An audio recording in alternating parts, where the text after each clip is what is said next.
Sejam bem-vindos a mais uma aula de Física. Eu sou o professor João Henrique Ramos e vou resolver com vocês hoje um exercício envolvendo gráficos do movimento uniforme. Então, antes de começar o exercício, vamos fazer uma retomada aqui na equação. Então, vamos lembrar que essa é a equação do movimento uniforme, característica tendo velocidade constante, e nós temos aqui, então, a posição inicial sendo uma constante e a velocidade também sendo uma constante. Então, vamos para a resolução do exercício. Então, exercício resolvido 1. As posições ocupadas por um móvel em função do tempo estão representadas no gráfico abaixo. Então, de acordo com o gráfico, dá para a gente perceber o seguinte. Olha aqui no eixo Y, nós temos o espaço medido em metros. E nós temos aqui, no eixo X, o tempo medido em segundos. Então, aqui seria o zero, né? No instante zero, a posição ocupada é 8. Isso significa que a posição desse móvel inicial é 8 metros. E como o gráfico aqui é uma reta, significa que essa velocidade é constante, né? Repare também que a função é crescente, ele está indo do 8 para a posição 16.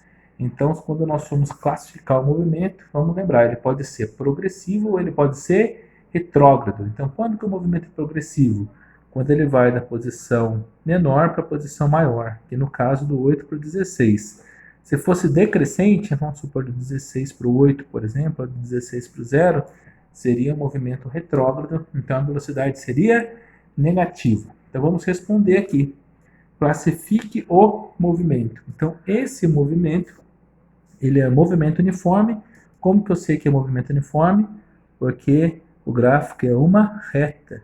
Repare que a variação do espaço varia na mesma proporção que a variação do tempo. Então, primeira classificação, movimento uniforme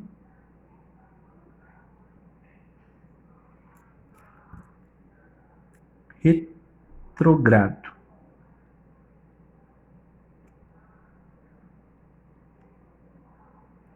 O que significa retrogrado? Velocidade positiva. Ele está indo da menor posição para a maior posição. Agora vamos responder a pergunta B. Então, na pergunta B, nós temos o seguinte. Escreva a função horária das posições desse movimento. Então, tem que conhecer a função essa daqui. S igual SO mais VT.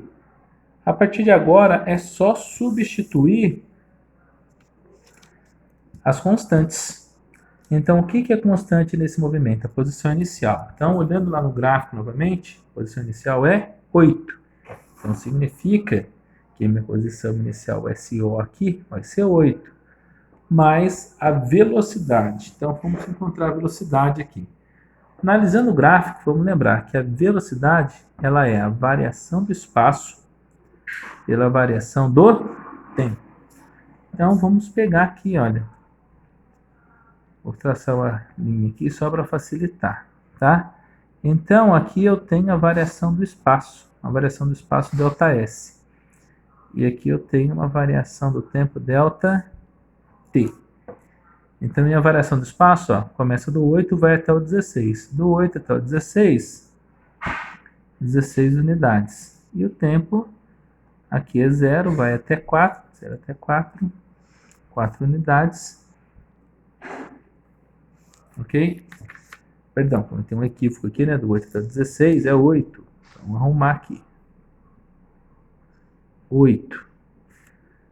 8 dividido por 4, 2. Então, a velocidade é 2 metros por segundo.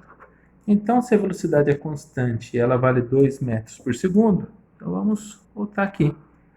A velocidade é 2. Então, está aqui escrita a função horária desse movimento. E a velocidade é positiva porque a função é crescente. E a última pergunta.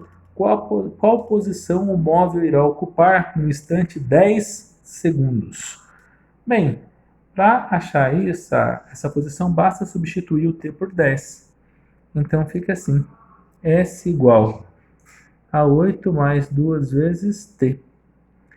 Como eu quero saber a posição S no tempo 10, então fica 8 mais 2 vezes 10. Né? Foi dado aqui no enunciado. Então eu vou ter que a minha posição S vai ser igual a 8 mais 20. Logo, esse móvel ocupa a posição 28 metros no instante 10 segundos. Tá certo? Então, pessoal, resolvido mais um exercício envolvendo o movimento uniforme. Logo mais eu volto com outros exercícios nas próximas aulas. Até lá!